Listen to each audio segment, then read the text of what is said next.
neurología, de enfermedades neurológicas, em, en lo que, como les dije, vamos a hablar primero de la enfermedad espinal, ¿ya?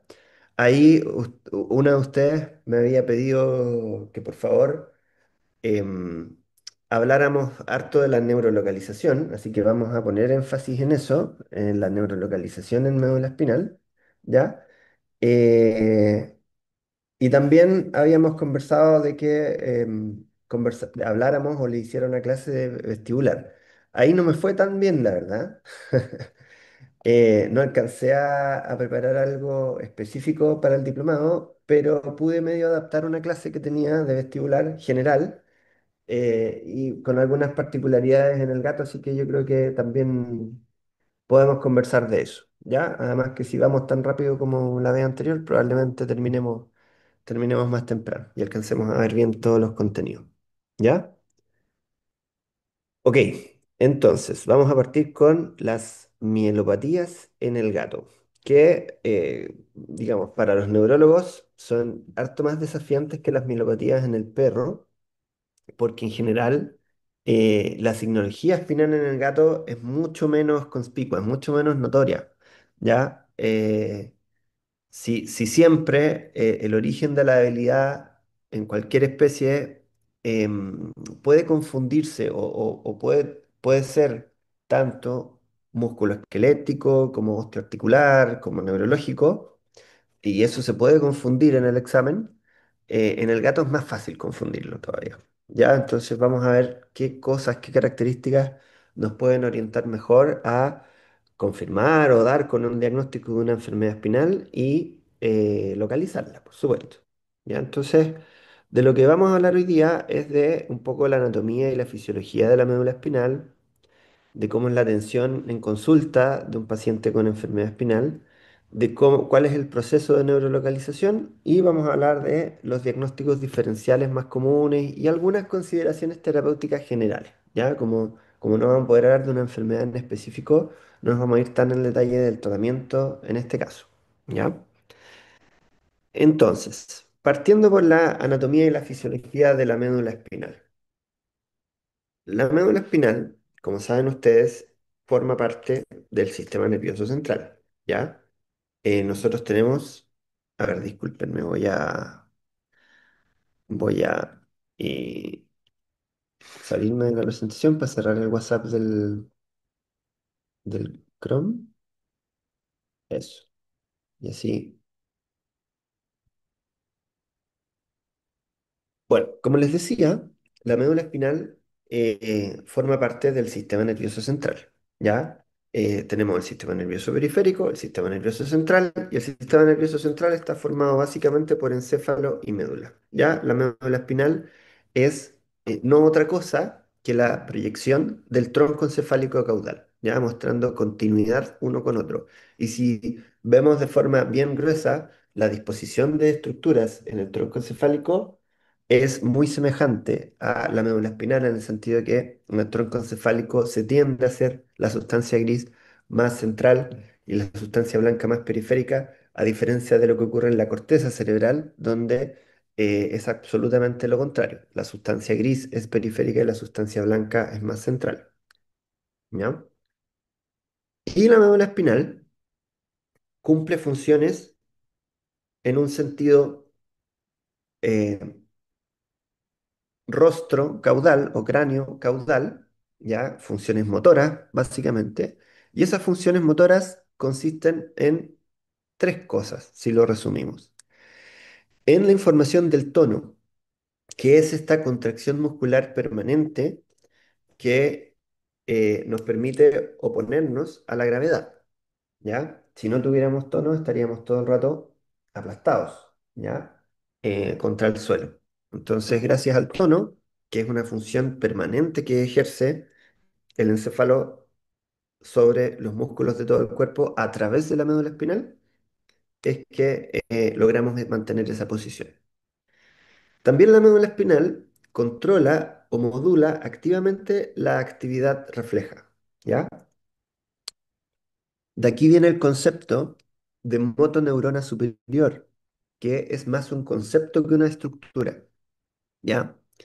En el sentido de que em, la motoneurona superior o las motoneuronas superiores, que son básicamente los tractos motores de la médula espinal, modulan la actividad refleja espontánea, ¿ya? Em, Modulando a la motoneurona inferior. Y también la médula espinal es la que lleva la información de los movimientos voluntarios, ¿ok? Eh, para cuando el paciente decide mover su garra o decide caminar, esa información también es llevada a través de la médula espinal, ¿ya? Pero si se fijan, en todas estas funciones, la médula espinal no es más que un lugar de paso, ¿ya? Un cable, un enviado, ¿ok? Que ejecuta o que transmite las órdenes generadas en el encéfalo. Y hace el mismo trabajo de vuelta, ¿ya? Eh, Llevando la información sensorial de la periferia, de las extremidades, del tronco, de las vísceras, al encéfalo, ¿ya? Eh, por las vías sensitivas, ¿ok? Ahora, en ambos casos, la médula espinal funciona, como les decía, como solo un mensajero, ¿ok? Pero la médula espinal también es un centro de integración, ¿ok? Y es un centro de integración para el reflejo espinal, ¿ok? En ese sentido, los reflejos espinales que más nos van a importar son los reflejos espinales que se ejecutan a nivel del miembro anterior y a nivel del miembro posterior. Si ustedes se fijan en esta pieza anatómica, la médula espinal es más gruesa a este nivel. Y es más gruesa porque también su sustancia gris es más gruesa. Estas estructuras de la médula espinal son las llamadas intumescencias, ¿ok? Intumescencias de la sustancia gris. Y ahí precisamente es donde nacen las motoneuronas inferiores para los miembros anteriores y posteriores respectivamente, ¿ok? Y ahí es donde se hace la integración de los reflejos espinales, como por ejemplo el reflejo de retirada o el reflejo patelar, ¿ya? En el miembro posterior. Esas son entonces las motoneuronas inferiores que nacen ahí. Si vemos un corte transversal de la médula espinal, vamos a ver que hay tractos tanto sensitivos que están en este color rosado de la imagen y tractos motores que están en este color azul. Lo que les debería llamar la atención de inmediato, en términos del volumen que ocupan, es que los tractos sensitivos ocupan mucho más espacio de la médula espinal. De hecho, si se fijan en esta región que se llama funículo dorsal, prácticamente solo hay tractos sensitivos que tienen que ver con la propiocepción, ¿ya? De esta manera, en general, si tenemos lesiones compresivas, lo primero que se va a ver afectado es la sensibilidad y la propiocepción, ¿ya? Me refiero a la sensibilidad superficial, el tacto, eso se va a ver afectado primero que todo porque ocupa más espacio dentro de la médula espinal, ¿ok? Mientras que los tractos motores son a la vez que más pequeños, más profundos. Por lo tanto, la función motora suele ser algo que se pierde posteriormente o que se pierde con lesiones que generan una mayor severidad. ¿Ok? Y lo que va específicamente por un tracto es la sensibilidad al dolor profundo, ¿ya? Que va por el tracto espinotalámico, ¿ok? Que no está tan caracterizado en esta imagen, pero es un tracto mucho más profundo, mucho más cercano a la sustancia gris. Por lo tanto, al ser un tracto pequeño y más profundo, suele ser la última función que se pierde en una lesión, eh, en general en todas las lesiones, pero sobre todo en las lesiones compresivas o contusivas. Ahora, dentro de la columna vertebral, ¿ya? La médula espinal termina de desarrollarse, termina de crecer antes que la columna, de tal manera que la médula espinal termina antes que la vértebra correspondiente al par de nervios que va a salir por determinado espacio, ¿ya? Como se fijan acá, L7 está terminando más o menos a la altura de L5. Sin embargo, en los nervios L7 tienen que salir por el espacio intervertebral L7-C1, ¿ya? Lo que determina que en todo este espacio hay un manojo de nervios que se llama caudaquina. También importante considerar que si vemos la médula espinal a nivel cervical, la médula espinal a nivel cervical también está como más rostral en relación al número de vértebras, ¿ya? Lo que determina que también los nervios hagan acá un pequeño trayecto para salir por el foramen que les corresponde, ¿ya? ¿Qué importancia tiene esto? La importancia de esto es que al momento de pedir imágenes, nosotros pedimos las imágenes y los técnicos que toman las imágenes las piden de acuerdo al número de vértebra, no al número de segmento medular involucrado. ¿Ok? Entonces, tenemos que tener presente que si tenemos, por ejemplo, un síndrome espinal lumbosacro, claro, tenemos que incluir la columna lumbosacra, pero también tenemos que incluir la columna lumbar un poquitito más craneal, ¿ya? Porque podemos tener lesiones a este nivel que afecten el reflejo, la integridad del reflejo de los miembros posteriores, ¿ya? Entonces, súper importante tener eso presente. Y aquí están, como les decía yo, las intumescencias, ¿ya? La intumescencia cervical o cervicotorácica, ¿ya? Que genera los nervios que van a los brazos, y la intumescencia lumbosacra, que genera los nervios que van a los miembros posteriores. De esta manera, si consideramos las intumescencias, ¿ya? Vamos a tener que se van a generar segmentos de la médula espinal, ¿ya? Si consideramos que los segmentos cérvico-torácico involucran a las metámeras medulares que van desde C6 a T2 y la intumescencia lumbar, las metámeras que van de L4 a C3, nos queda por reflejo, ¿ya? Dos segmentos que son el cervical craneal y el toracolumbar, ¿ya? Si se fijan en la imagen, por estos segmentos o de estos segmentos no nacen motoneuronas inferiores que vayan a los miembros, ¿ya? Por estos segmentos solo pasan motoneuronas superiores, ¿ok?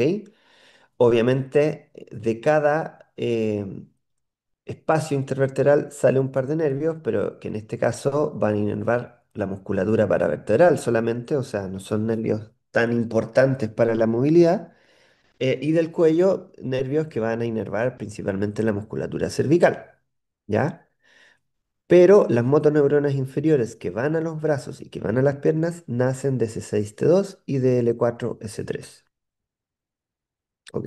Eso es muy importante que lo tengan súper claro para luego neurolocalizar, porque cuando neurolocalizamos queremos llegar al área chica, yo le digo área chica, a poder decir, ok, tenemos una lesión espinal toracolumbar o tenemos una lesión espinal lumbosacra. Y una quinta pierna o sexta pierna, si consideramos, o sexta extremidad, si consideramos a la cola como otra extremidad, es la vejiga, ¿ya? Porque la vejiga también tiene un control superior, ¿ya? Que le dice a la vejiga dónde es oportuno orinar y dónde no, ¿ya? Por ejemplo, uy, voy a orinar esta chaqueta que está colgando que dejó mi dueño, ¿ya? O voy a orinar esta mochila que quedó tirada en el suelo. Eso lo puede hacer el gato porque hay una conexión entre el cerebro, el encéfalo y la vejiga, ¿ya? Que le permite tomar ese tipo de decisiones nefastas, ¿ya? Pero esa información tiene que viajar por centros intermedios, que es la médula espinal, y tiene que tener centros ejecutores que son los nervios periféricos que van a la vejiga propiamente tal.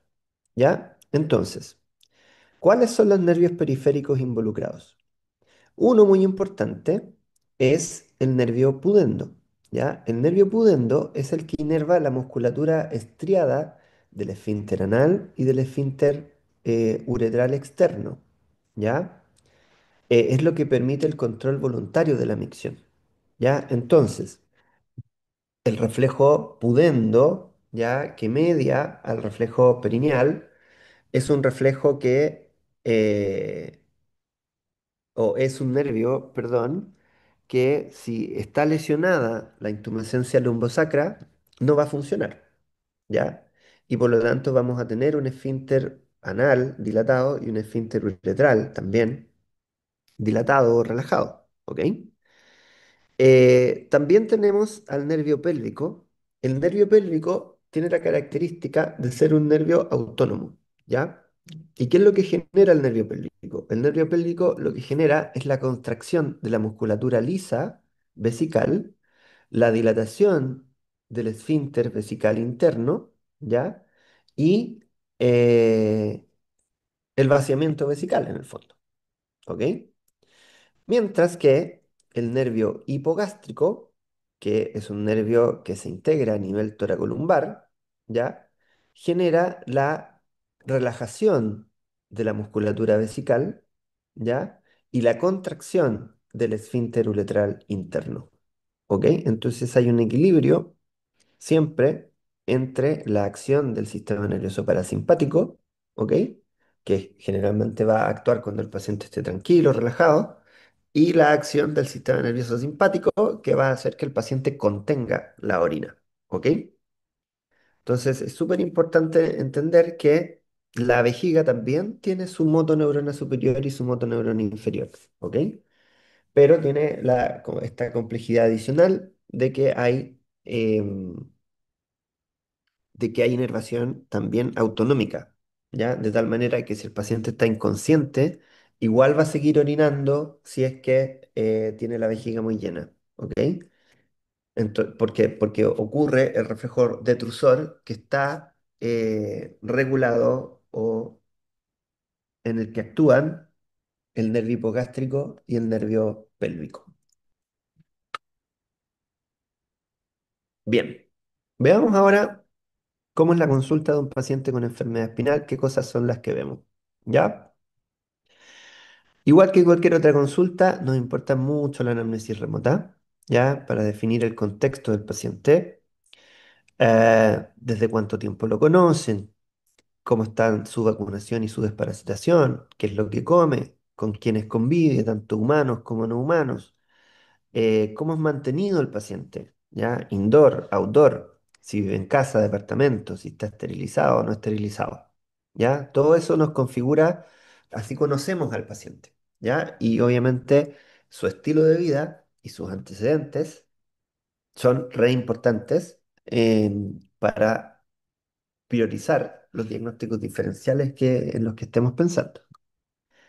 En la anamnesia actual vamos a caracterizar más bien el problema, ¿ya? En la anamnesia actual es súper útil que los dueños traigan videos de cómo está caminando el paciente, porque como les decía en la clase anterior, los gatos caminan poco en la consulta.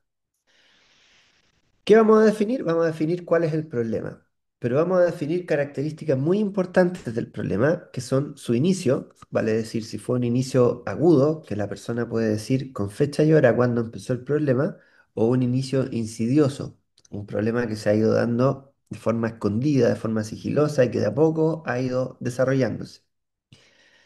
Y otra característica del problema es su progresión.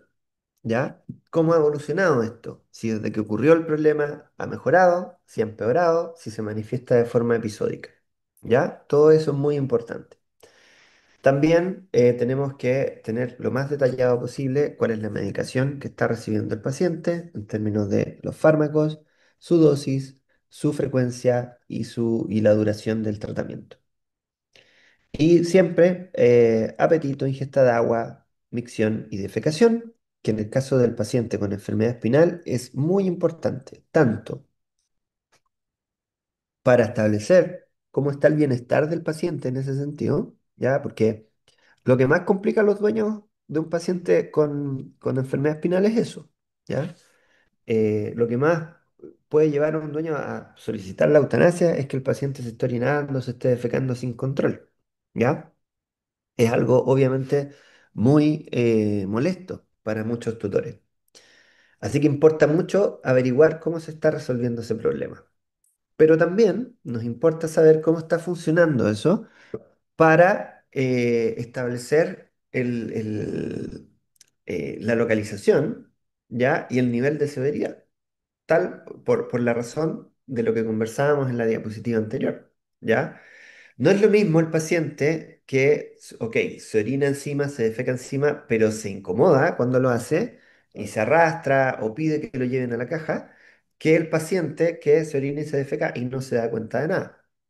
Tampoco es lo mismo el paciente que eh, los dueños notan que prácticamente no orina nada, pero que a veces amanece mojado, que el paciente que está constantemente goteando pipí, ¿ya? Porque eso nos habla de la localización del problema, ¿cierto? Y del nivel de severidad.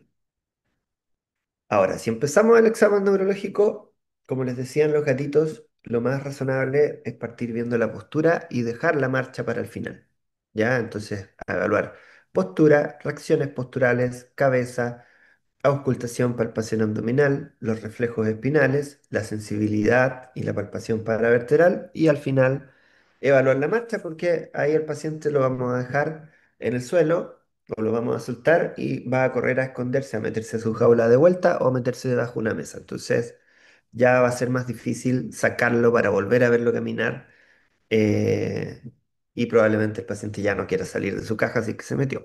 ¿Ya? Entonces, por eso los gatos en general dejamos la marcha para el último y si hace falta, le pedimos a los tutores que graben un video en la casa. Ahora, respecto a las posturas que podemos ver. Bueno, cuando hay debilidad, y lo vimos en la clase de neuromuscular, podemos tener una pisada palmígrada o plantígrada, ¿ya? Eso suele ser más sugerente de enfermedad neuromuscular, pero también lo podemos ver en enfermedades espinales, sobre todo crónicas, ¿ya?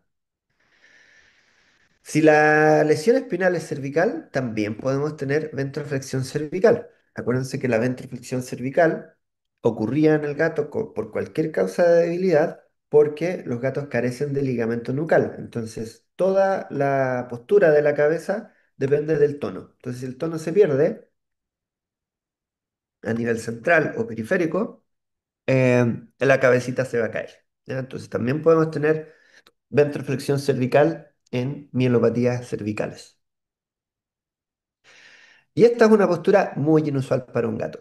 Ya en general el gato va a tender a siempre estar con sus miembros flectados, a no ser que esté sumamente relajado. ¿Ya? O sea, un gato puede mantener sus patitas estiradas cuando está echado o cuando está acostado, pero no cuando está sentado así. Entonces esta es una postura muy característica de que hay enfermedad espinal. ¿Ya? El gatito así sentado con las piernas estiradas. Ahora, respecto a las reacciones posturales, ¿ya? Las reacciones posturales las conversamos en la primera clase, ¿ya? Pero las repasamos ahora. Son respuestas. ¿Recuerdan que yo les mencionaba la diferencia entre respuestas y reflejos? Y al ser respuestas significa que se integran en la corteza cerebral, que tienen más de un centro de integración, y al menos uno de esos centros de integración está en la corteza cerebral contralateral. Entonces no son pruebas que nos indiquen específicamente la localización anatómica de un problema, ¿ya? Pero sí son sensibles en el sentido de que van a estar alteradas muy probablemente si es que hay algún problema, ¿ok? Entonces, tenemos la colocación visual y táctil, en que acercamos al gatito con los ojos cerrados y así evaluamos la colocación táctil. Cuando se acerca a la mesa, pone la patita encima, ¿ya? Hacemos la reacción de salto, ¿ok? En que apoyamos al gatito en una extremidad y lo desplazamos por la mesa para ver que el paciente vaya saltando acompañando el movimiento, ¿ya? Evaluamos las carretillas. ¿Ok? El paciente debería caminar acompañando el movimiento y la fuerza extensora. Ponemos al gatito y apenas toca la mesa, con sus patitas estira las extremidades. ¿Ya? Y aquí tenemos un pequeño video evaluando aquí el reposicionamiento. Si un gato se deja poner la patita así, es porque hay déficit propioceptivo. ¿Ya? O sea, por eso no es una prueba que hagamos habitualmente en los gatos, el reposicionamiento postural o nudilleo. ¿Ya? Pero si se fijan en este lado, el gatito no tenía reposicionamiento y tampoco tenía salto. ¿Ya? Reposicionamiento ausente y el salto ausente. O sea, un gato cuando lo giramos así, va a tender a tirar la pata al tiro hacia el lado. ¿Ya? Bien. Ahora, pasando de las reacciones posturales a la evaluación de cabeza, dirán, bueno, pero estamos hablando de enfermedad espinal. ¿Qué tiene que ver la cabeza? Bueno, porque la cabeza puede presentar alguna signología aunque la lesión sea espinal. Específicamente esta signología, ¿ya? Lo que se llama el síndrome de Horner, que es la disfunción simpática del ojo afectado, ¿ya? Si comparamos este ojo con este, vemos que este ojo está con miosis, que hay una leve ptosis del párpado, que hay un prolapso de la membrana nictitante, ¿ya? Y todo eso está asociado a que las vías simpáticas que están al ojo no están funcionando adecuadamente. Ahora, ¿por qué importaría una enfermedad espinal en relación a esto? Bueno, porque la vía simpática del ojo, que nace en el tronco encefálico, en el tálamo, desciende por la médula espinal hasta los primeros segmentos torácicos. Aquí hace una sinapsis con una neurona que se llama de segundo orden, esta es la de primer orden, esta es la de segundo orden, que va a salir del canal medular y va a ascender por el cuello hacia el cráneo para hacer sinapsis con una tercera neurona de tercer orden que va a ejecutar finalmente el reflejo o va a llevar el tono simpático al ojo. ¿Ok? Entonces, efectivamente, si tenemos lesiones cervicales o torácicas craneales, podríamos tener un síndrome de Horner, ¿ya? Lo más común es que el síndrome de Horner, sin embargo, se asocie a enfermedades del oído medio, que está a este nivel, o a enfermedades del plexo braquial, ¿ya? O del tronco vagosimpático a este nivel. Por ejemplo, el linfoma mediastinal es una causa de síndrome de Horner, ¿ya? Por compresión de estas vías. Pero una lesión cervical no puede ser descartada como una potencial causa de síndrome de Horner. Bien, eso con la evaluación de cabeza. Por lo demás, en cualquier enfermedad espinal, la evaluación de cabeza debería ser normal, ¿cierto? Ahora, eh, respecto a los reflejos espinales, ¿ya? Y esta es la parte donde entramos, como les decía yo, al área chica, ¿ya? Aquí estamos evaluando el reflejo de retirada del miembro posterior derecho, el reflejo de retirada del miembro anterior derecho, ¿ya? Más que ver que sea más rápido o más lento, hay que fijarse si la contracción de la patita es completa o no, ¿ya? Si recoge, dobla los deditos del tarso del pie o no. Y me parece que en este caso lo hace, ¿ya? Pese a que hay mucho más control ¿cómo se llama? De la movilidad del miembro anterior que del miembro posterior. Este es el mismo gatito que vimos antes que tenía alteradas las reacciones posturales.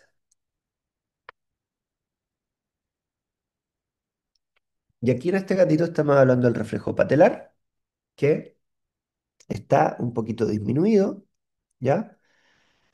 Y el reflejo de retirada, en este caso en el miembro posterior izquierdo. Ahí voy a nombrar los otros reflejos que se evaluaron cuando ponga el video de nuevo. Entonces, patelar, tibial craneal, flexor y isquiático, ¿ya? Entonces, me parece que está un poco disminuido el patelar, muy marcado el tibial craneal tiene un buen flexor, ¿ya? Vamos a ver el flexor de nuevo, porque como les decía, lo que hay que fijarse es que flecte los deditos también, ¿ya? Que flecte completo y flecta todo, ¿ok? Así que tiene un buen reflejo de retirada, pero tiene un poquito disminuido el reflejo patelar,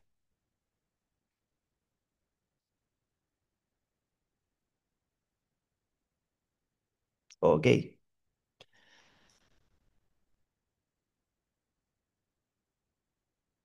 Y por último, el reflejo perineal, ¿ya? Lo que esperamos que ocurra cuando pellizcamos con la pinza alrededor del ano, la zona del perineo, es que hay una contracción del esfínter anal, que en este caso no se produce con una buena intensidad y que también baje la colita, ¿ya? Entonces, en este caso, el reflejo perineal está un poquitito disminuido.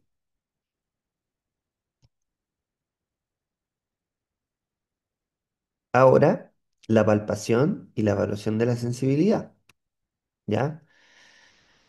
Bueno, eh, la palpación paravertebral es algo que hay que hacer con mucho criterio, ¿ya? Porque hay gatitos que se pueden enojar solo porque les toquemos la espalda sin que necesariamente tengan dolor. Entonces hay que verlo muy en el contexto del paciente, ¿ya? De todas formas, como les dije en la otra clase, cuando hacemos una palpación paravertebral, la idea es que vayamos poniendo nuestros dedos a cada lado de la línea media de la columna, vértebra por vértebra hundiendo con una fuerza que a nosotros no nos dolería, ¿ya? Con una fuerza suficiente, pero que a nosotros no nos dolería, ¿ok? Eh, y claro, ahí vamos a evaluar la respuesta que tiene el paciente a eso. Y lo que vamos a ver es una respuesta, o sea, vamos a ver una respuesta que viene del encéfalo, ¿ok? Que el gato se enoje, se moleste, se corra, ¿ok? Nos mire, nos sople, ¿ya? Y para evaluar la sensibilidad, ocupamos la pinza en las patitas y en la cola. ¿Ya? Entonces este gatito tiene sensibilidad en las patas, ¿ya? Parece un poquito disminuida en el miembro izquierdo, pero parece tener. Tiene sensibilidad a pesar de no tener reflejo en el perineo, pero no tenía sensibilidad en la cola, ¿ya? Entonces ahí ocupamos la pinza. Ahora, si tenemos un gato que consulta por convulsiones, por ejemplo, ¿ya? Cuya marcha está normal, cuyas reacciones posturales están normales, a ese gato no necesitamos evaluarle la sensibilidad, ¿ya? Es en estos casos que ya vamos viendo que los dueños nos indican que hay alteración de la marcha, que vamos viendo que hay déficit en las reacciones posturales, en los que vamos a evaluar siempre la sensibilidad, ¿ya? Pero si no, ¿para qué vamos a torturar a los pacientes? Y finalmente evaluamos la marcha. Ahora, ¿cuáles son las marchas espinales? ¿Ya? Bueno, cuando tenemos un síndrome espinal, vamos a ver básicamente dos cosas. Una es ataxia, ¿ok? Porque, como les mostré, por la médula espinal pasan vías tanto motoras como de vuelta vías propioceptivas. Por lo tanto, si están alteradas esas vías propioceptivas, el paciente no va a poder coordinar también el movimiento. Entonces vamos a tener ataxia, ¿ya? Y vamos a tener también debilidad, porque se va a perder el tono y se va a perder el control de los movimientos voluntarios, ¿ya? Entonces, la debilidad la clasificamos en paresia, si es que hay debilidad, pero con movilidad, y plegia, si es que hay inmovilidad. A su vez, la paresia puede ser ambulatoria o no ambulatoria, según el paciente sea capaz de caminar con esa debilidad o no. Y tanto la paresia como la plegia deben llevar un prefijo que indique su distribución anatómica. Monoparesia es que afecta solo una extremidad. Hemiparesia es que afecta una mitad del cuerpo. Paraparesia es que afecta solo los miembros posteriores. Braquiparesia es que afecta solo los miembros anteriores. Y finalmente tetraparesia es que afecta a los cuatro miembros. ¿Ya? Entonces acá tenemos un gatito que es el gatito de la foto del dolor. ¿Ya? Que claro, tiene un centro de gravedad un poquito bajo pero además fíjense cuando se da la vuelta, se quiere apoyar, aparte de debilidad, se le cruzan las patitas, ahí se le cruzan, entonces aparte de debilidad hay también ataxia, ¿ya? Y la ataxia en los gatos es difícil de ver, pero básicamente es eso, que se le crucen las patitas al caminar. A veces es más exagerado, otras veces no tanto, ¿ya? Si el paciente no es capaz de mantener una línea recta con sus extremidades, entonces podemos decir que el paciente tiene ataxia. ¿Y cómo calificarían su debilidad? ¿Ya? ¿Cómo nombrarían esa debilidad que tenía el paciente?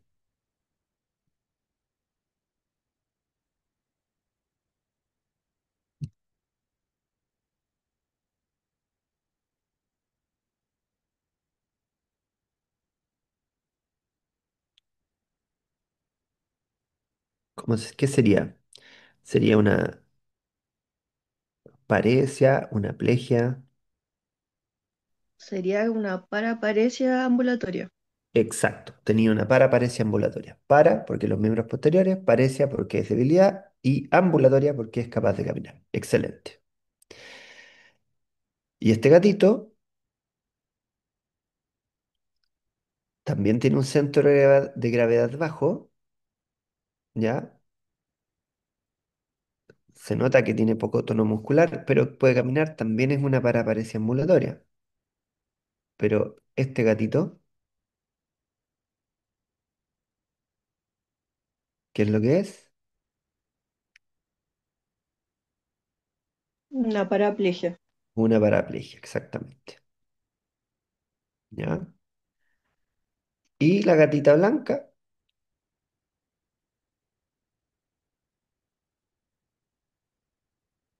una paraparesia, pero en este caso no ambulatoria porque no puede sostener su peso.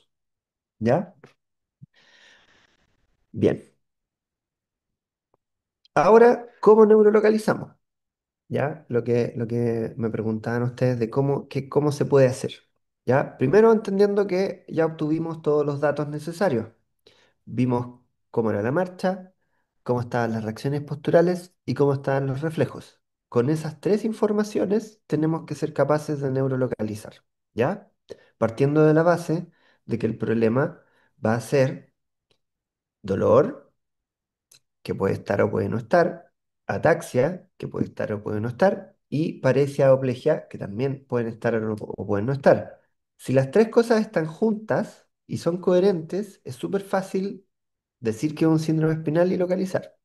Si solo hay una de las tres, es un poquitito más difícil, ¿ya? Pero vamos viendo entonces cómo se hace ese razonamiento. Lo primero que nos tenemos que preguntar, y no se nos tiene que olvidar hacernos esa pregunta, es si el problema es encefálico o no encefálico, ¿ya? ¿Y cuáles son las claves para decir, estar seguros de que un problema es encefálico? Que haya compromiso con conciencia, problema encefálico obviamente. Que haya torneo o pleurotótonos, o sea que hay una alteración de la postura de la cabeza y del tronco, el problema encefálico. Que haya manifestación de signos en la cabeza, o sea, una parálisis facial, por ejemplo, o una ceguera, ¿ya? O una inclinación de la cabeza. Todo eso es indicativo de que el problema es encefálico con la excepción, ya lo vimos, de el síndrome de Horner, que podría eventualmente ser también de cuello o de la médula espinal cervical o a nivel del cuello o a nivel del mediastino, ¿ya? Pero fuera el Horner, todas las otras cosas, si son manifestaciones en la cabeza, son encefálicas. Y lo otro es que, sumado a lo anterior, haya un compromiso de la marcha y o de las reacciones posturales en las cuatro extremidades o en las dos de un lado, ¿ya? Porque si va a haber un compromiso de la marcha por una lesión encefálica, necesariamente tendría que afectar a las cuatro extremidades o a las dos de un lado, ¿ok? Entonces, claro, si es que este compromiso de la marcha estuviera por sí solo y no acompañado de alguna de estas tres cosas, nos podría quedar la duda de si efectivamente es un problema encefálico o es un problema cervical, ¿ya? Porque si es un problema cervical, puede afectar a las cuatro extremidades o a las dos de un lado. Entonces siempre en neurología, y eso siempre es así, tenemos que ver para neurolocalizar qué signo va acompañado de qué signo, ¿ya? Porque muchas veces hay ciertos signos que solo se juntan en una ubicación, ¿ya? Entonces donde se juntan los signos es la ubicación del problema. Entonces, nuestra tarea es poder localizar nuestra lesión espinal en uno de estos cuatro segmentos: el C1-C5 o cervical craneal, el C6-T2 o cérvico-torácico, el T3-L3 o tóraco-lumbar y el L4-S3 o lumbosacro. Eh, y bueno, como les decía, también considerando cómo está el control de la micción. Entonces, como tabla resumen, si una lesión es cervical craneal, ¿ya? Los reflejos en los miembros anteriores van a estar normales o incrementados, así como en los miembros posteriores, ¿ya? ¿Por qué? Porque se afecta la motoneurona superior solamente. Y la micción debería estar normal o debería haber una hipertonía, una desinhibición del esfínter uretral externo. ¿Ya? Entonces son pacientes que pueden estar con el esfínter uretral un poquito más espástico. Si es cérvico-torácica la lesión, los reflejos de miembros anteriores van a estar disminuidos o ausentes porque se afecta la intumescencia. Los de los miembros posteriores de igual manera van a estar normales o incrementados porque se están afectando las motoneuronas superiores que van a ellos. Y la micción debería también estar normal o con una hipertonía del esfínter uretral externo. Si la lesión es toracolumbar, ¿ya? Los reflejos van a estar normales sin ninguna alteración en los miembros anteriores, porque no debería haber ningún problema ahí. Van a estar normales o incrementados en los posteriores y la micción puede estar normal y puede también haber una hipertonía del esfínter uretral externo. Y finalmente, si es que la lesión es lumbosacra, los reflejos van a estar normales, ¿ya? Con los reflejos en los miembros posteriores disminuidos o ausentes, o podría haber una desinhibición patelar si es que se afecta solamente la región posterior o más caudal de esa intumescencia, ¿ya? Y la micción puede estar normal, porque eso depende de la severidad, pero aquí sí podríamos ver una hipotonía del esfínter uretral externo, pero también por desinhibición del tracto simpático podría haber una hipertonía del esfínter uretral interno, ¿ya? Lo que se llama una disinergia autonómica, ¿ok? Porque al afectarse solo el nervio pélvico, queda sin ningún contrapeso el nervio hipogástrico, entonces el paciente está todo el rato conteniendo, ¿ya? Entonces podemos tener un paciente con una lesión lumbosacra que esté continente por efecto de la neurona simpática del nervio hipogástrico.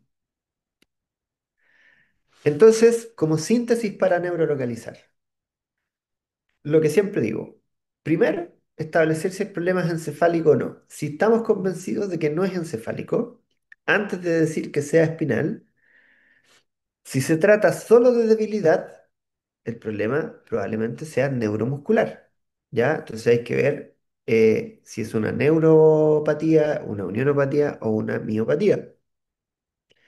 Si el problema se acompaña de ataxia y o de dolor paravertebral, el problema probablemente sea espinal.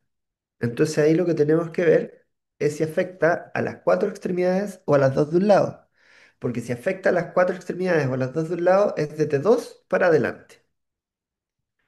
Y si es de T2 para adelante y los reflejos están disminuidos o ausentes, es el segmento C6-T2. Si los reflejos están normales o exagerados, es C1-C5. Ahora, si el problema en la marcha afecta a solo uno o a dos de los miembros posteriores, es de T3 para atrás. Y ahí de nuevo son los reflejos los que meten el gol en el área chica, porque si están disminuidos o ausentes, el problema es L4-S1, y si están normales o exagerados, es T3-L3. ¿Ya? Si tienen problemas para neurolocalizar, yo les recomiendo que traten de aprenderse y entender esta diapositiva porque la verdad resume todo el razonamiento. ¿ya? De la neurolocalización en la médula espinal, ¿ok? Así que espero que lo entiendan y no queden con la cara de este gato,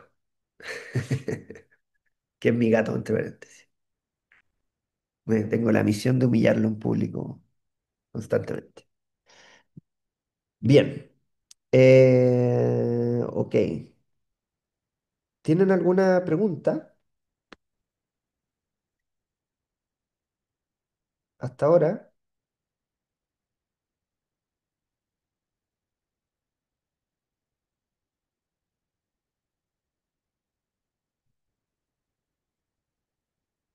¿No? Hagamos una pausita hasta las 11, Bárbara. ¿Puede Ya, ser? doctor. Sí, no hay problema. Ya, pues. Vamos a ver ahora los diagnósticos diferenciales más comunes en los gatos. ¿Ya? Teniendo presente que igual dentro de los gatos las enfermedades espinales son harto menos comunes que en los perros. ¿Ya? Eh, en los perros la enfermedad espinal le hace la competencia a la epilepsia, en el sentido de que más o menos el 40% de los pacientes son espinales, un 60% son epilepsias, ¿ya? Em, a un 50% son epilepsias, un 40% espinales y un 10% las otras cosas. Pero en los gatos la diferencia es un poquito más marcada, ¿ya? No se ve tanto gato espinal como gato con epilepsia, por ejemplo, ¿ya? Entonces, es igual es importante tenerlo claro. Y por otro lado, las causas de enfermedad espinal del gato son con frecuencia harto diferentes a las del perro, como vamos a ver. Entonces, ¿cuáles son las enfermedades espinales en el gato? Bueno, aquí tienen una tablita donde salen hartas, ¿cierto? Y en negrita las que son más comunes o más características dentro de cada categoría, ¿ya? Em, en el caso del gato, bastante común la... No, fíjense que no son tan comunes las que están en negrita necesariamente, ¿ya? Eh, pero en el gato, las meningitis meningocilitis son la causa más común.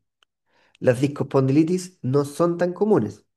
A diferencia del perro, las discospondilitis en los gatos sí, perdón, sí pueden generar déficits, ¿ya? En los perros normalmente no, generan dolor, ¿ya? Pero en los gatos sí suelen generar déficit las discospondilitis porque los gatos suelen contaminar más el canal medular, ¿ya?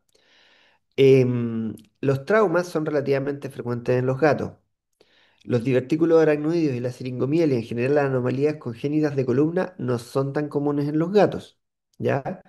Sí son comunes las neoplasias, tanto primarias como secundarias, y dentro de las neoplasias el linfosarcoma, ya que es el tumor espinal más común.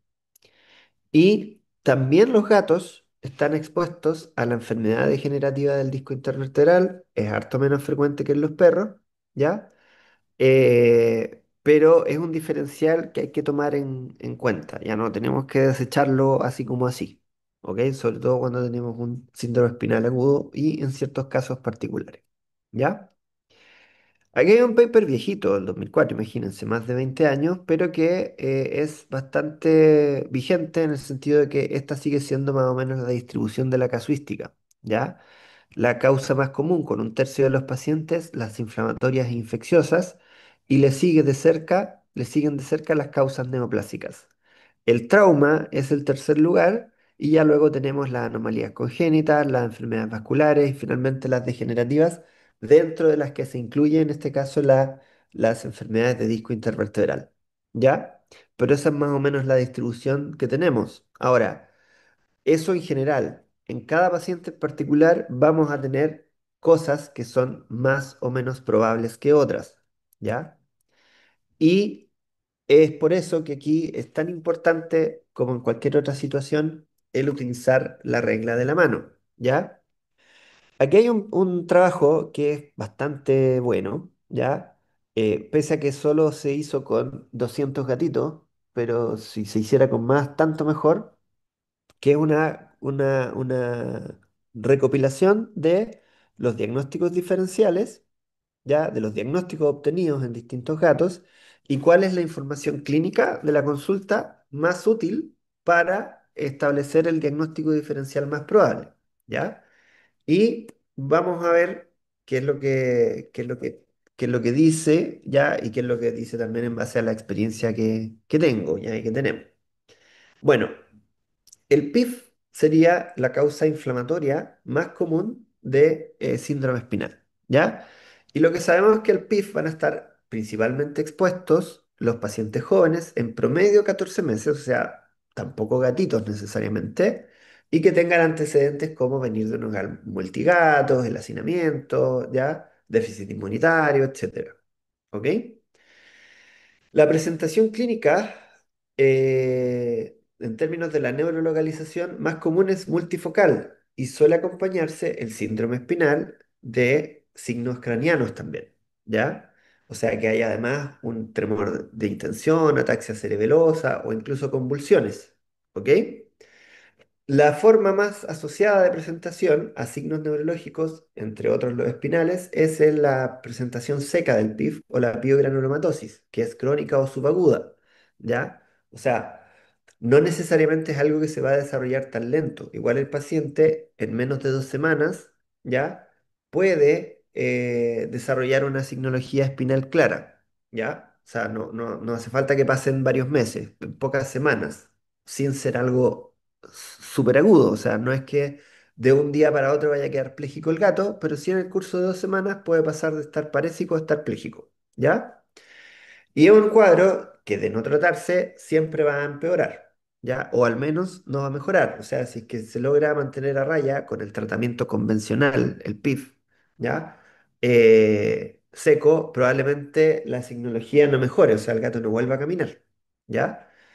Pero sí puede responder a el tratamiento con el antiviral nuevo que se está ocupando, ¿ya?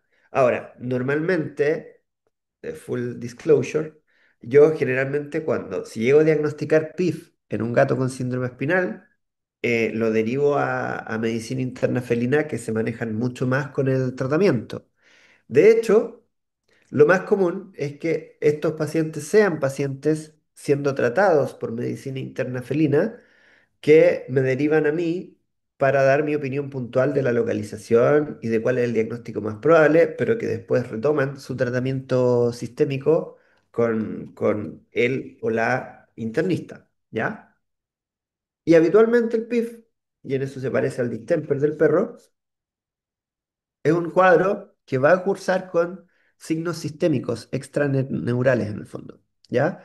Y eso es una característica. O sea, el diagnóstico clínico, si uno conoce que se puede presentar signología neurológica en el PIF, no es tan difícil, ¿ya? Lo que importa es tenerlo claro y descartar otras causas que pueden ser concomitantes. O sea, nada le impide al gato con PIF caerse, golpearse, ser atropellado, ¿ya?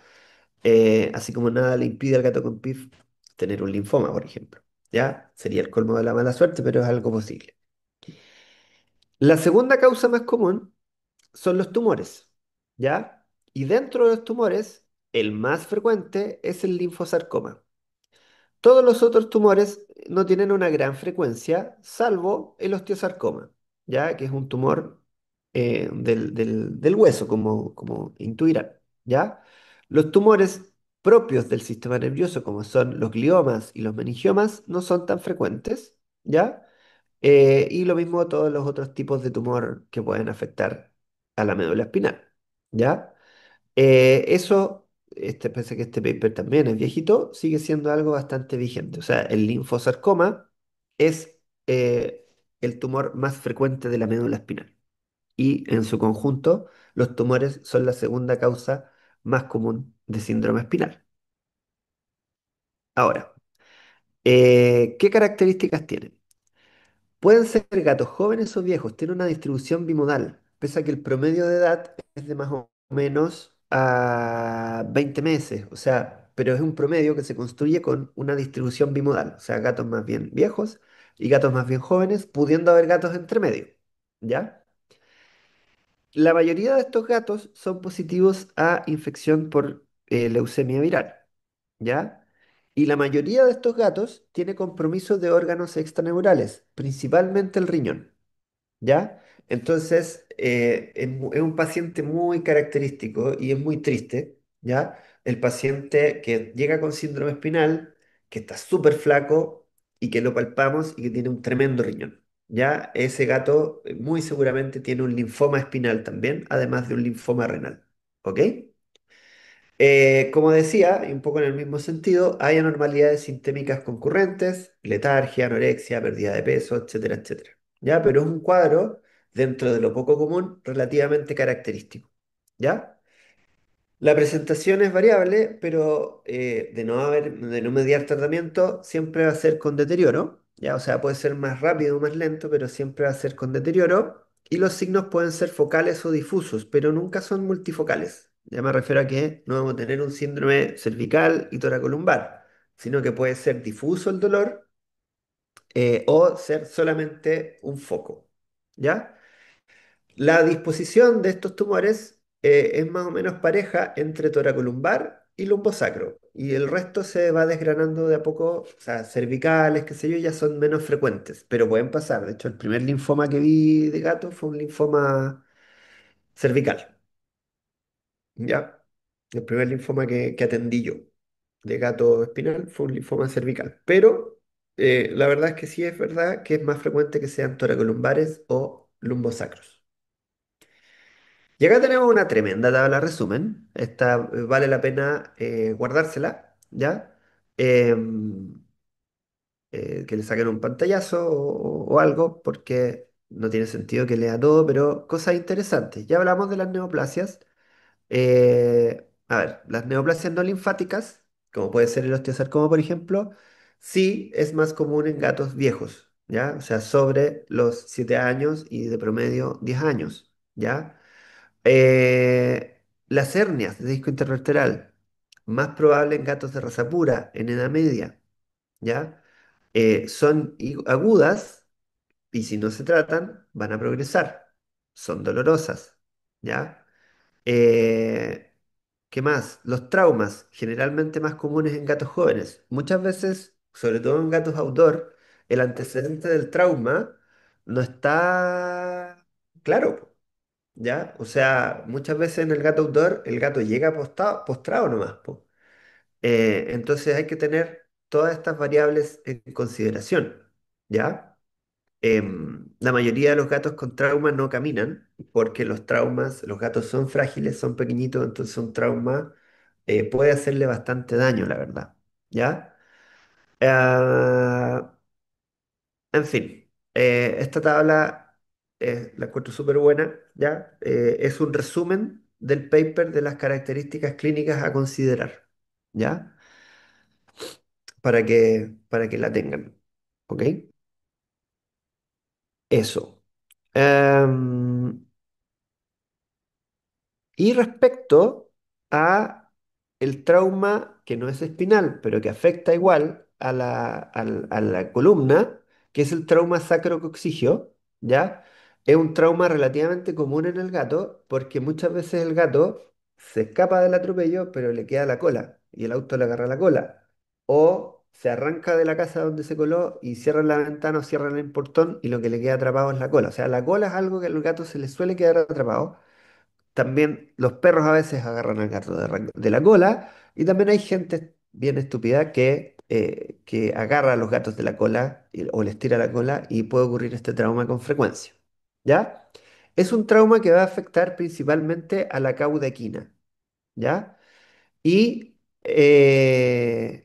es un trauma que vamos a clasificar en función de las funciones, valga la redundancia, que se van perdiendo. ¿Ok? Entonces, eh, lo primero que hay que ver es la movilidad de la cola, ¿ya? En el fondo es grado uno si es que la cola sigue pudiendo moverse, ¿ya? Si la sensación de la base de la cola, la sensibilidad está presente, decimos que es un grado 2. Si está ausente, vamos a preguntarnos si es que el tono anal y perineal están presentes, porque si están presentes es grado 3. Pero si está con atonía anal y perineal, nos vamos a preguntar preguntar si es que hay incontinencia con tono de la vejiga aumentado, y si es así, es grado 4, y si hay incontinencia con un tono de la vejiga flácido, es grado 5. ¿Ya? Eh, Ese es como el criterio, y en general, de grado 3 para arriba, el pronóstico es malo, ¿ya? El pronóstico de que recupere, ¿ok? Por eso es importante hacer esta clasificación rápidamente porque, como les decía, para los dueños el principal problema es que el gato se esté orinando y defecando en todas partes, ¿ya? Entonces, es algo que, no estoy diciendo con eso que si el dueño lo quiere eutanasiar y ustedes no lo quieren eutanasiar, lo deban hacer. Pero es importante que el dueño tenga esa información, ¿ya? Que sepa, que se haga la idea de qué es lo que va a pasar con el gatito, ¿ya? Ahí importa mucho la comunicación con los tutores, nosotros tratar de hacerles ver como la empatía y todo eso, pero es importante tener esa información. En el fondo el gato grado 4 grado 5 probablemente no vuelva a recuperar la funcionalidad, ¿ya? Ahora, métodos diagnósticos. Bueno, la radiografía, si ustedes se fijan en lo más frecuente y lo menos frecuente, la radiografía no tiene a priori tanta utilidad, ¿ya? Pero si es un gato joven, que inició con la signología de forma peraguda, que es un gato autor, es muy probable un trauma, entonces la radiografía obviamente es meritoria de hacer, ¿ya? Y la radiografía sirve para el descarte de lesiones óseas, como una luxofractura que estamos viendo en esta imagen, ¿ya? Eh,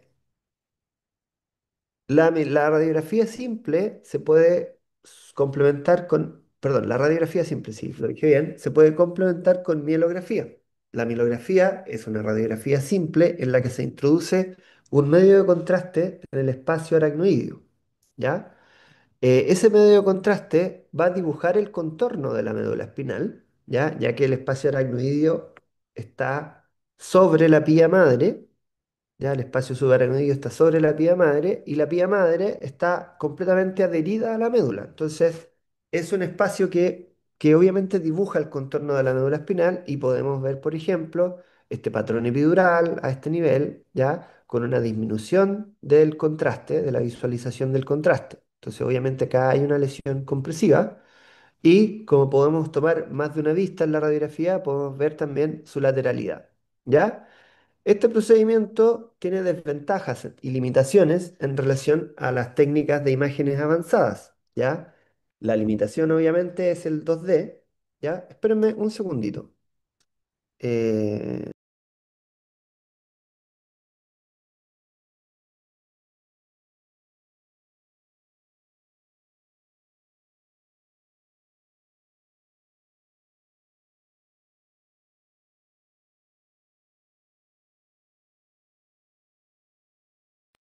ya.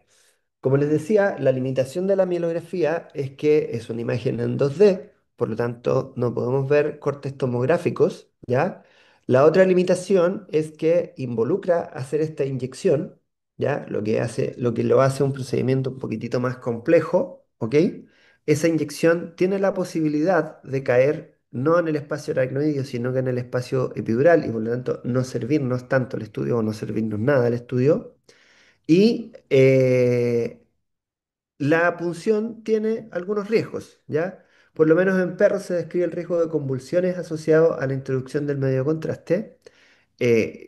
La punción pincha a la médula espinal, ¿ya? Muchas veces introducimos el medio de contraste por debajo de la médula espinal en el canal medular ventral, ¿ya? Entonces atraviesa la aguja a la médula espinal y eso obviamente puede generar eventualmente lesiones, ¿ya?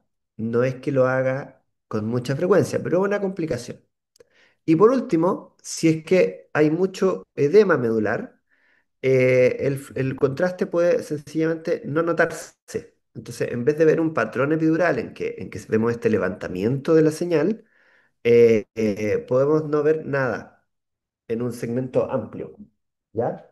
Entonces, tiene esas limitaciones la mielografía, pero en muchos lugares en regiones sobre todo, sigue siendo la única técnica imagenológica que permite visualizar el canal medular de forma adecuada, ¿ya? Pero afortunadamente, cada vez más extendido el uso de las imágenes avanzadas, ¿ya? Aquí tenemos la tomografía o TAC, que es un estudio radiográfico igualmente, en el que vamos a exponer al paciente a rayos X que van en múltiples direcciones, ¿ya?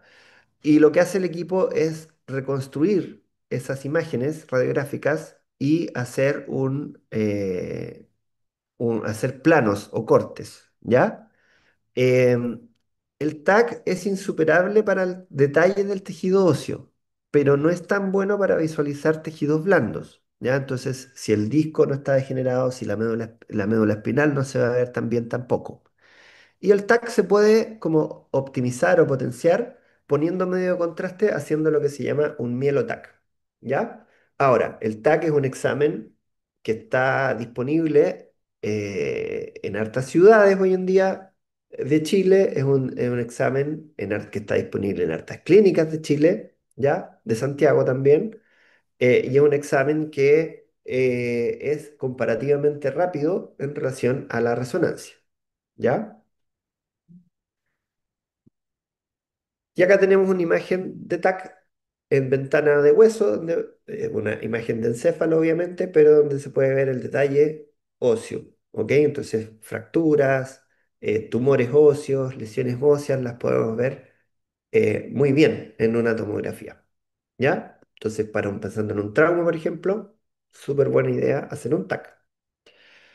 Pero la resonancia magnética es la mejor técnica para visualizar los tejidos blandos, ¿ya? Para visualizar el cuello, para visualizar la degeneración de los discos y visualizar la compresión medular, ¿ya? Es insuperable en localizar y caracterizar las lesiones, pero es un examen que, siendo bajo anestesia general, es más lento. O sea, un TAC toma 15 minutos, una resonancia magnética toma de 45 minutos a una hora, ¿ya? Eh, Acá tenemos un estudio, una resonancia magnética de un gatito normal, ¿ya? Entonces lo que vemos es la columna vertebral bien alineada, los discos intervertebrales con una buena señal, el espacio aracnoideo, ¿ya? De un lado o del otro.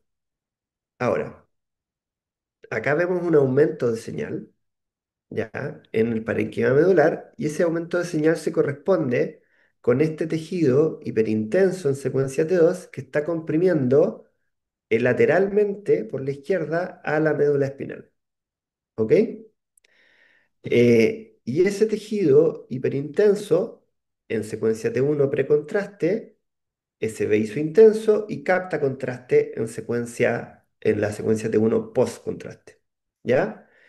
Este patrón de lesión es el patrón característico del linfoma. ¿Ok? Eh, diagnosticado en este paciente. ¿Ok? Ahora, ¿esta por qué la puse? No me acuerdo. Un examen no imagenológico que nos sirve para caracterizar aún más las enfermedades de la médula espinal es el análisis citoquímico de fluido cerebroespinal. ¿Ya? En los gatos es un poquito más complejo que en los perros por un tema de tamaño. ¿Ya? En general, el tubo más pequeñito requiere que pongamos 0,5 ml, ¿ya? Puede ser en un tubo sin nada o en un tubo con esta, ¿ya? Pero no en un tubo con heparina. Y en general, claro, los pacientes podemos sacarles 0,1 ml y con riesgos 0,2 ml por kilo. Entonces, muchos gatitos no le vamos a poder tomar. Pero hay gatitos a los que sí, ¿ya? Y lo hacemos normalmente, ¿ya? Y hay perfiles característicos de las enfermedades más comunes o más características del gato, sobre todo pensando en el PIF, ¿ya? El PIF está por acá, ¿ya? El PIF es uno de los exámenes, o sea, uno de las condiciones en las que más aumentan las proteínas en el fluido cerebroespinal y en las que también va a haber un gran aumento de neutrófilos y mononucleares, ¿ya? Entonces el PIF muestra un perfil de fluido cerebroespinal bastante característico. Además que, potencialmente, si el gato nos da suficiente fluido, podríamos hacer un PCR del fluido cerebroespinal y con eso tener un diagnóstico inequívoco y absoluto, definitivo, de, el PIF, ¿ya? El linfoma, la verdad, puede generar inflamación y raramente, esto es raro, el poder ver células neoplásicas, ¿ya? Y la toxoplasmosis también, anecdóticamente, podría llegar a verse el taquizoído en el fluido cerebroespinal, pero más importa fijarse en el perfil de celular y de aumento de proteína. ¿Ya?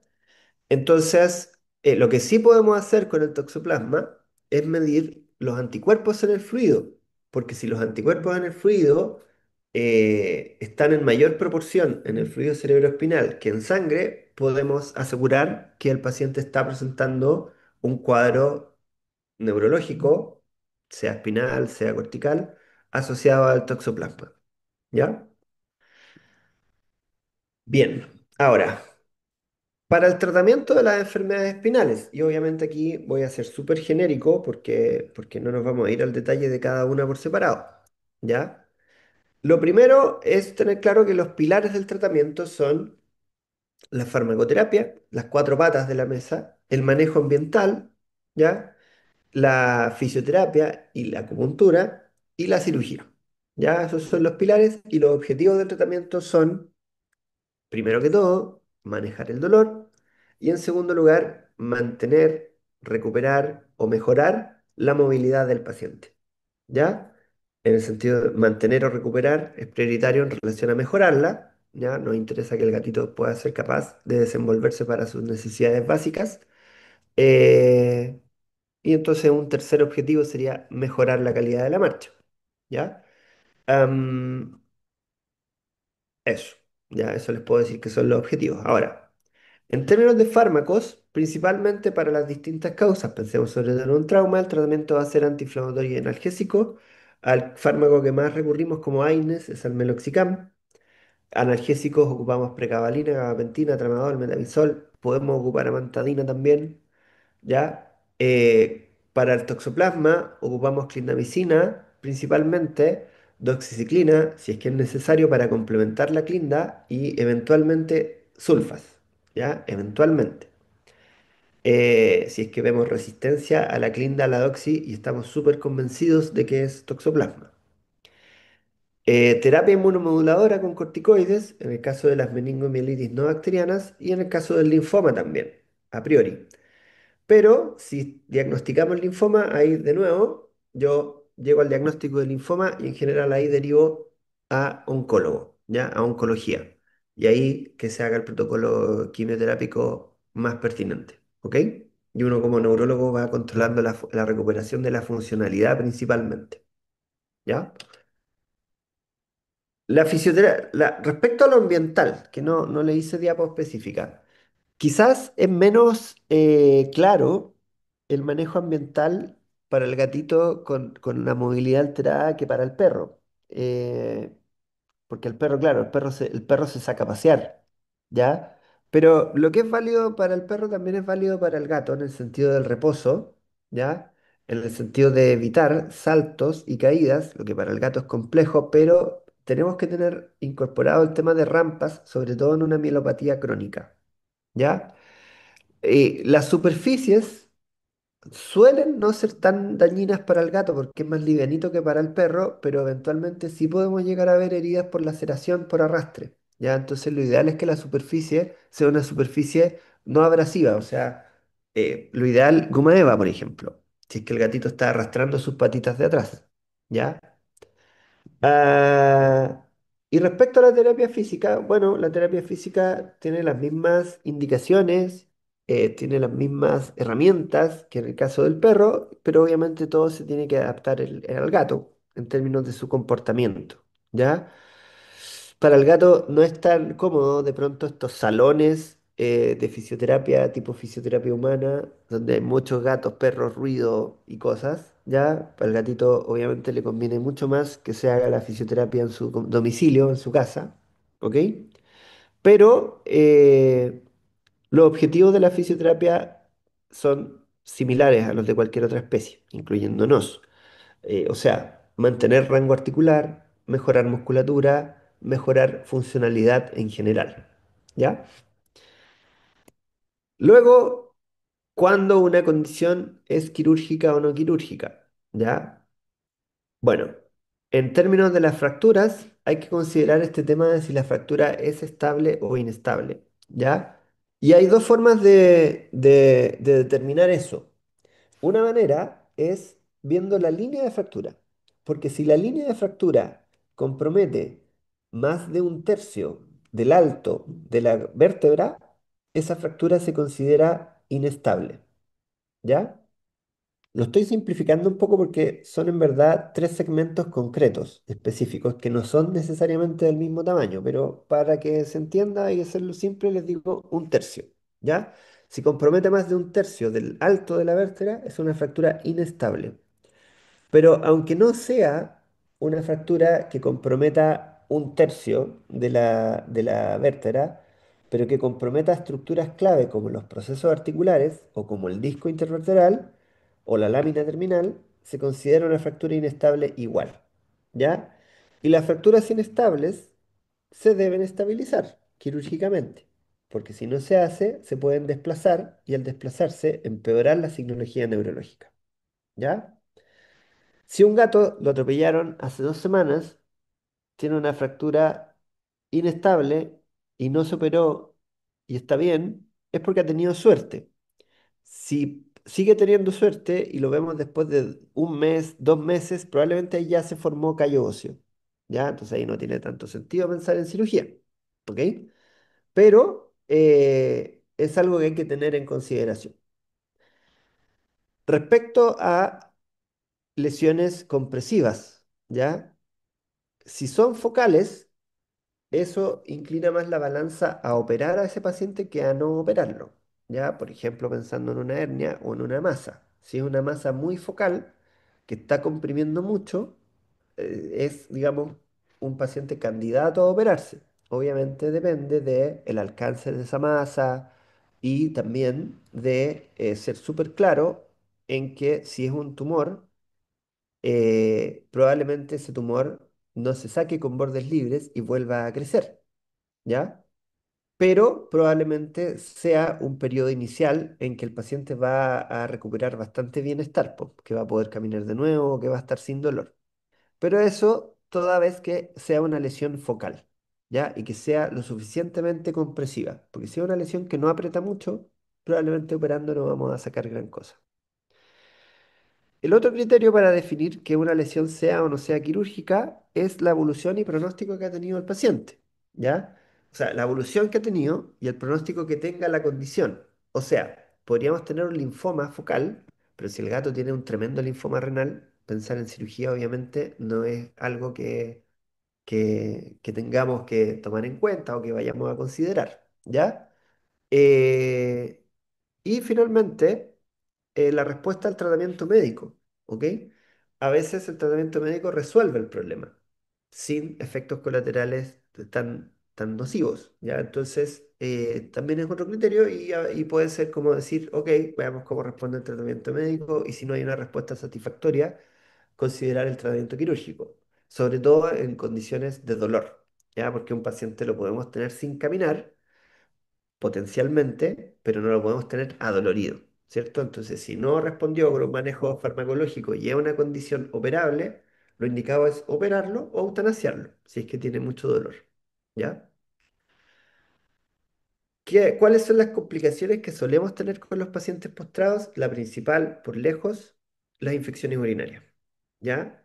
Por eso es súper importante, por una parte, tener claro cuál es la condición de la funcionalidad urinaria en el paciente, para lo cual es indispensable tener clara la localización del problema y es muy importante entrenar a los dueños en ese manejo, entrenarlos en el vaciamiento de la vejiga, ¿ya? Porque muchas veces los dueños dicen, ok, se está meando todo el día. ¿ya?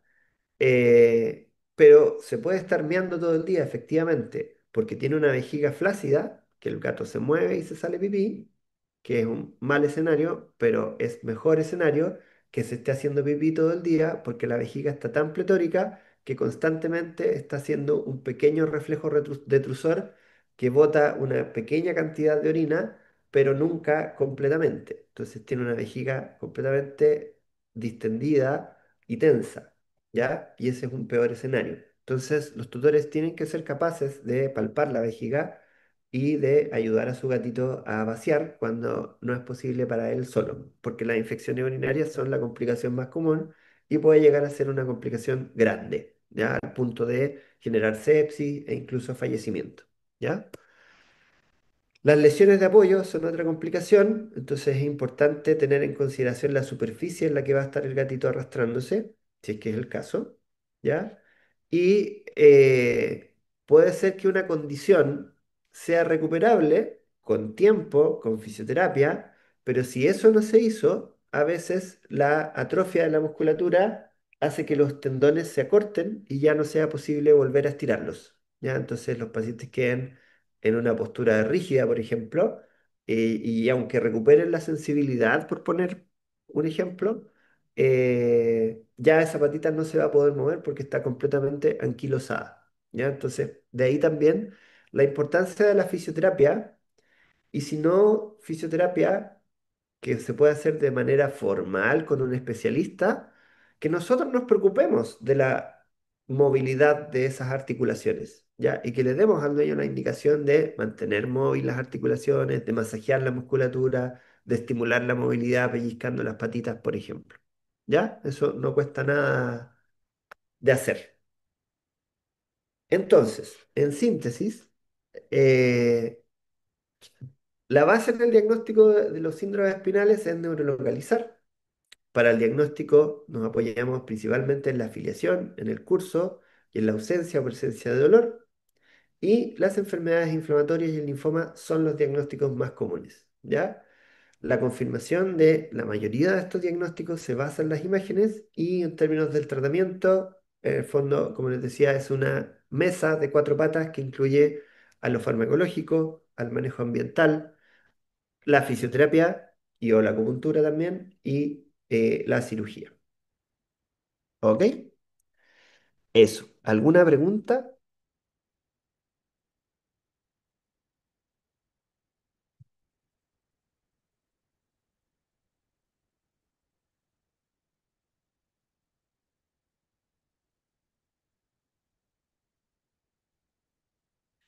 ¿No?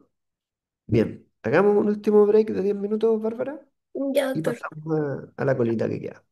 Hasta las 11:50, ¿le parece bien? Hasta las 11:50, sí. Como les decía, esta clase no la había alcanzado a preparar así bien, bien, pero tenía una armada lo suficientemente completa como para que pudiéramos conversar un ratito de las vestibulopatías y otras neuropatías que se asocian a la enfermedad de oído, ¿ya? Porque no es solamente la vestibulopatía, sino también está la parálisis facial y el síndrome de Horner que mencionábamos antes, ¿ya? Entonces vamos a ver cuáles son estos síndromes neurológicos que se suelen dar junto a la enfermedad de oído, ¿ya? Vamos a ver cuál es su fisiopatología y cómo se manejan. Bueno, eh, ¿con qué se relaciona el oído? ¿Ya? Acá tenemos un esquema muy bonito, ¿ya? Que se copian muchos textos de la anatomía del oído, tanto del oído externo, ¿ya? Con su pabellón auricular o pina, como del conducto auditivo externo en su porción vertical y en su porción horizontal, que terminan en la membrana timpánica, ¿ya? A partir de la cual empieza el oído medio, que se contacta, está adyacente al oído interno. ¿Ok? Cercano a esta zona discurre el nervio facial, la glándula parótida está muy cerca y la glándula mandibular, las glándulas salivales, parótida y mandibular. Ya estas son como las vecindades del oído en términos macro. Ahora, si miramos el oído en términos micro, tenemos, bueno, el meato acústico externo en su porción horizontal que termina en la membrana timpánica. De ahí empieza el oído medio, ¿ya? En lo que se llama la cavidad timpánica, que está demarcada por la bula timpánica, que es una cavitación que tiene el hueso temporal, ¿ya? Forma parte integral del hueso temporal. La bula timpánica, o dentro del oído medio, tenemos la cadena de huesecillos acústicos, que son el malleus, el incus o yunque y el stapes o estribo, ¿ya? Entonces el malleus sería el martillo, el yunque y el estribo, que lo que hacen o sirven de modulador de las vibraciones del tímpano para golpear en la ventana oval, ¿ya? De la cóclea, ¿ya? De donde empieza la cóclea. Y ahí empieza la cóclea propiamente tal, pero la cóclea está unida a una estructura que se llama vestíbulo, de la que nacen también los canales semicirculares. La cóclea, como se acordarán, no sé, de segundo medio, eh, cumple la función acústica y forma el nervio, de a partir de ahí nace el nervio coclear, perdón, y de la porción vestibular y los canales semicirculares nace el nervio vestibular y en conjunto forman el nervio vestíbulo coclear, que entra por este orificio, que se me olvidó cómo se llamaba, que está en la porción petrosa del hueso temporal, que comparte con el nervio facial, ¿ya? Y el nervio facial acompaña al nervio vestíbulo coclear en toda su trayectoria desde este orificio hasta el tronco encefálico, ¿ya? Por lo tanto, el nervio facial es uno de los nervios que más se suele ver afectado concomitantemente con el nervio vestíbulo coclear, ¿ya? Y además, el nervio facial está expuesto, ya hay una pequeña ventanita por donde pasa el nervio facial, porque da un colateral que va a la médula, a la bula timpánica. Entonces, al dar ese colateral, hay una ventanita en el hueso que expone al nervio facial al ambiente del oído medio, ¿ya? Bien, el nervio facial, entonces, es un nervio que tiene tanto fibras motoras que generan la expresión facial, ¿ya? Como fibras viscerales especiales, porque llevan la información del gusto, ¿ya?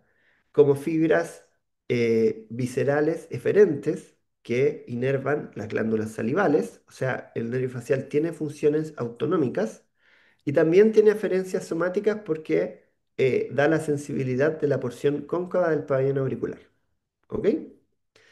Em, y aquí está la cavidad del oído medio, este es el estribo, ¿ya? Y este sería el nervio facial, ¿ok? Que está expuesto a la cavidad del oído medio. ¿Cuáles son los signos de neuropatía facial? Bueno, caída de oreja y del labio, como vemos en este caso, en este mono. Ensanchamiento de la fisura palpebral, ¿ya? Eso es algo que se suele ver más en el perro. En este dibujo no se está viendo eso, pero evidentemente es un dibujo. Caída de saliva, pérdida del reflejo palpebral, inmovilidad del ollar y desvío de la nariz hacia el lado sano, ¿ya? Déjame correr un poquito para acá. Eso. ¿Ya? Desvío de la nariz hacia el lado sano, ¿ok? En la presentación aguda y hacia el lado afectado en la presentación crónica, que la imagen siguiente nos va a mostrar eso. Y también, como tiene que ver con la producción de lágrima, vamos a ver queratoconjuntivitis y sequedad de la nariz, ¿ok? Esto cuando la neuropatía facial es reciente. Si ya se cronifica, podemos ver que la altura de los labios se empareja y que eventualmente ocurra lo contrario, que es lo que vemos en la siguiente imagen, en que el lado afectado está recogido, ¿ok? Y la nariz entonces se empieza a desviar hacia el lado afectado, no hacia el lado sano. Eso es por la atrofia de la musculatura, sencillamente, ¿ok? ¿Cómo sabemos que este es el lado afectado? Porque también está afectada la inserción de la oreja, que está más ventral que en este caso. ¿Ya? Entonces este gatito tiene una parálisis facial crónica. ¿Ok? El del dibujo sería una parálisis facial más reciente. ¿Cuáles son las causas más comunes? En el gato, las principales son las parálisis faciales idiopáticas y la otitis media, ¿ya? Pero también se pueden ver afectadas por masas en el oído medio, por trauma, por neoplasias intra o extracraneales, por ejemplo, un carcinoma puede llegar a afectar el nervio facial, polineuropatías, más raro, pero también es posible, y complicaciones de ablaciones u osteotomías, ¿ya? Por ejemplo, un gatito que con un carcinoma que se extrajo el oído, eso como complicación puede traer una parálisis facial. El tratamiento obviamente depende de la causa, pero el tratamiento de las consecuencias pasa por mantener irrigado, hidratado el ojo, ¿ya? Entonces, un gatito con parálisis facial tiene la indicación, hasta que ésta se resuelva, de utilizar lágrimas artificiales, ¿ya? El pronóstico depende de la causa. En general, las causas iatrogénicas tienen buen pronóstico, lo mismo que las traumáticas, ¿ya? En el perro, pero en el gato tienen un mal pronóstico, ¿ya? Es difícil que se recupere después de un trauma la parálisis facial del gato.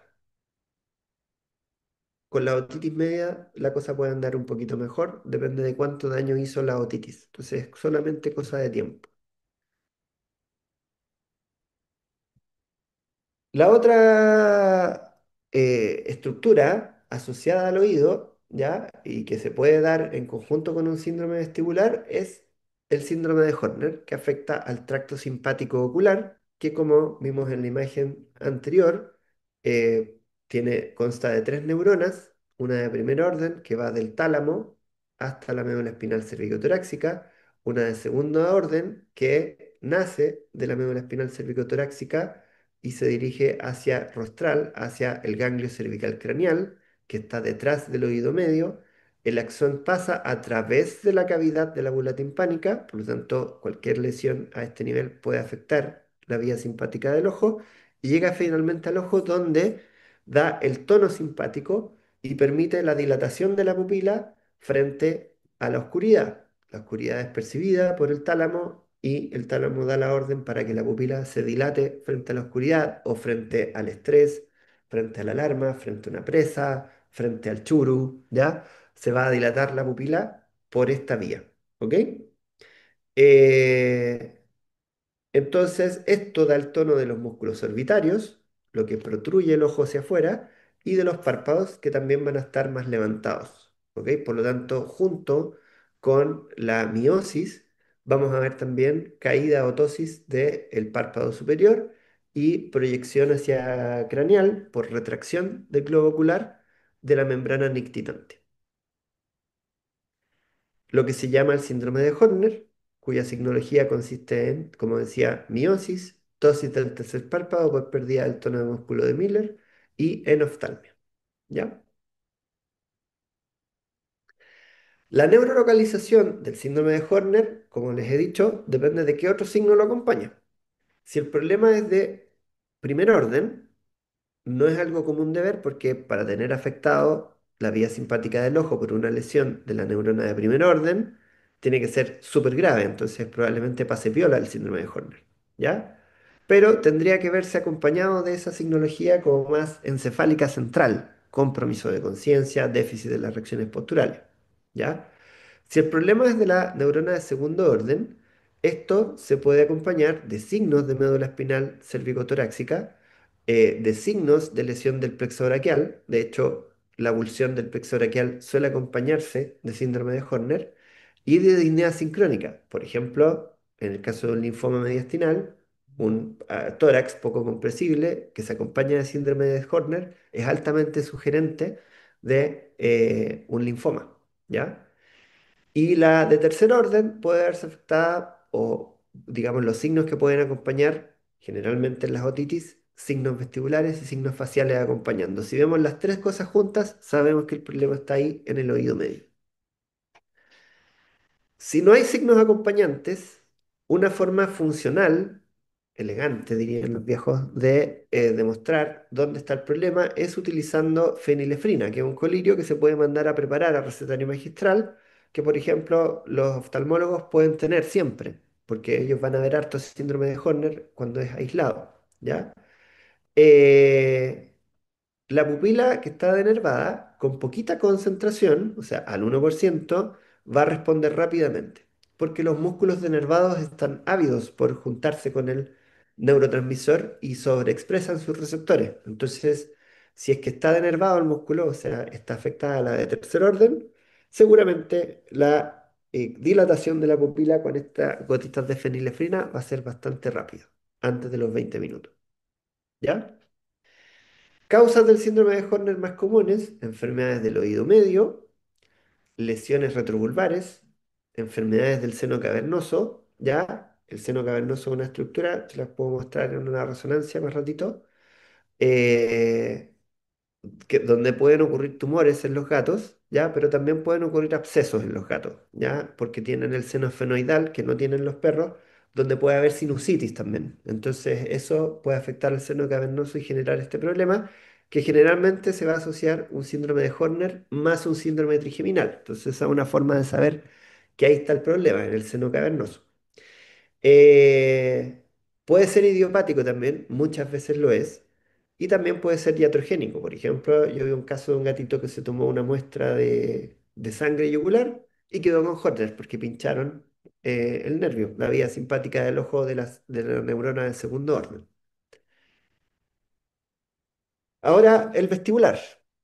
Eh, las estructuras del oído medio, como vimos en la imagen, están en íntima relación con la porción petrosa del hueso temporal. ¿Ya? Los canales semicirculares, el vestíbulo, la cóclea están todos llenos de perilinfa, ¿ya? Y el receptor vestibular es el tejido nervioso que está dentro de los canales y el vestíbulo como revistiéndolo, ¿ok? El nervio que forma es el nervio vestibular, que tiene cuatro núcleos en la médula rostral, ¿ya? En la médula oblonga o bulbo raquídeo o mielencéfalo rostral, ¿ya? Y la función general es mantener la estabilidad de los ojos, que se mantenga una imagen estable en la retina, mantener una cabeza estable, ¿ya?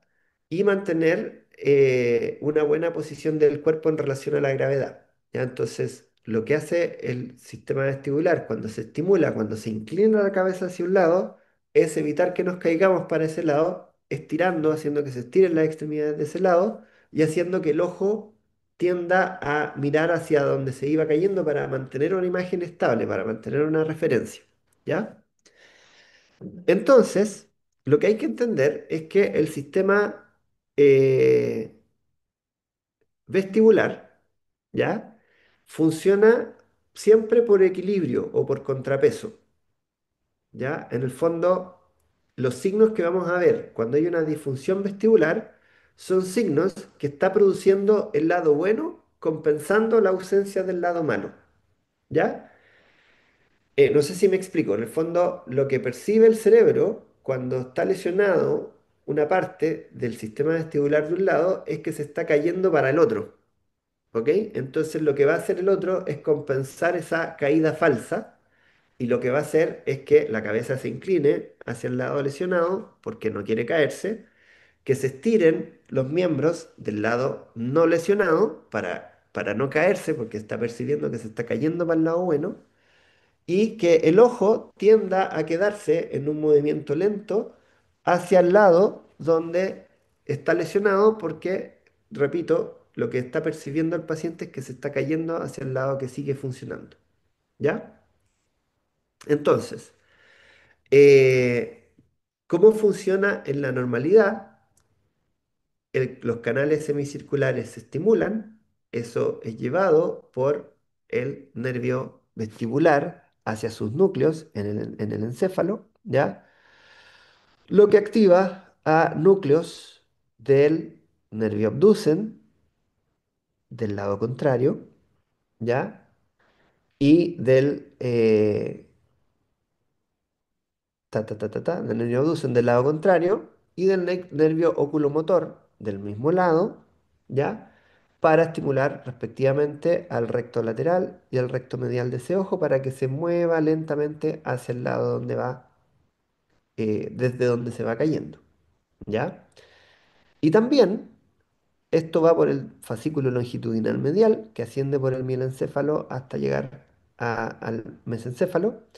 Y también eh, está el tracto vestíbulo espinal, ¿ya? Que va hacia, como dice su nombre, hacia la médula espinal para hacer que los miembros del lado hacia el que se está rotando el paciente se extiendan. ¿Ya? Esto es en lo fisiológico. En lo patológico, como les repito, lo que va a ocurrir es que si este lado está lesionado, el paciente va a percibir que se está cayendo hacia el lado sano y por lo tanto vamos a ver lo mismo que ocurre si se estuviera rotando, pero con el paciente no cayéndose, básicamente. ¿Ya? Ahora, ¿cuáles son los signos vestibulares unilaterales? Inclinación de la cabeza. ¿Ya? Va, había puesto una imagen, no la puse. Inclinación de la cabeza, ¿ya? Pero como estaba el gatito del principio, como está este gatito, ¿ya? Inclinación de la cabeza en ese sentido.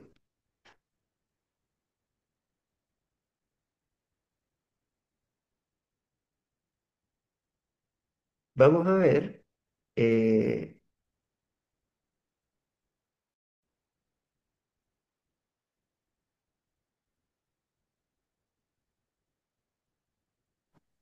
Se quedó pegado, parece. Sí. aquí Sí. está. Vamos a ver ataxia, Doctor, ¿ya? disculpe. Vamos a ver una marcha en círculos ipsilateral. Doctor, ¿me escucha? Vamos a ver, ¿sí? Lo que pasa es que creo que la presentación se quedó pegada. O no sé ¿Ya? si está ¿Qué están presentando viendo otra ahora? cosa.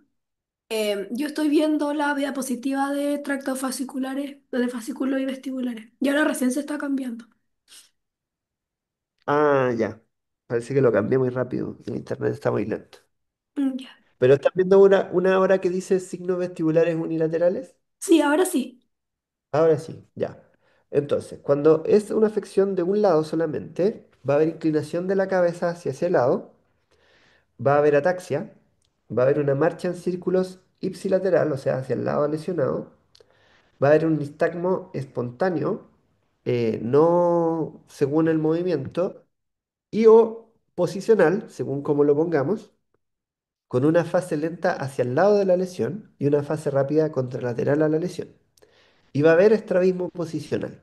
¿Ya? El estrabismo posicional consiste en que cuando yo enderezo la cabeza, obligo al paciente a enderezar la cabeza, el ojito del lado afectado se va a caer, ¿ya? Va a quedar en un estrabismo ventral. Los signos vestibulares de una vestibulopatía bilateral van a consistir en un movimiento pendular de la cabeza, en ataxia, y no va a haber nistagmo fisiológico. ¿Ya? Entonces acá tenemos un gatito con una vestibulopatía bilateral que tiene estrabismo posicional bilateral también. ¿Ya? Si fijan, se le caen los dos ojitos, no solo uno. Cuando es unilateral, eh, cuando es unilateral, como les decía, solo se va a caer un ojito. En este caso, como es bilateral, tiene estrabismo posicional bilateral. Entonces aquí hay un reporte de caso de una inclinación cefálica observada en un perro y cuatro gatos con vestibulopatía bilateral. Entonces veamos lo que le pasa a este gatito. Tiene 14 años y 8 meses. Va cambiando la inclinación de la cabeza. Eso no es muy común de ver, pero es algo que puede pasar entonces en una vestibulopatía bilateral.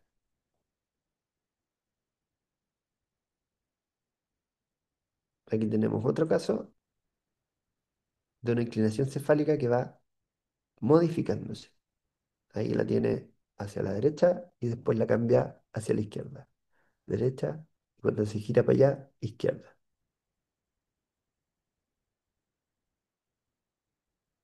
Ahí, izquierda. Y así, pobres michis. Otro gato de 15 años, según para donde mire, es cómo se le va inclinando la cabeza. Este se nota un poquito menos. por lo menos en esta parte.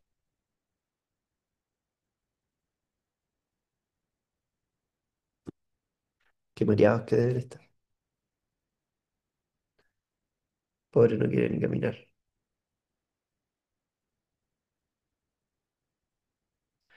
Ahora, es muy importante diferenciar lo que es la vestibulopatía central, que afecta a estos núcleos del tronco encefálico, de la vestibulopatía periférica.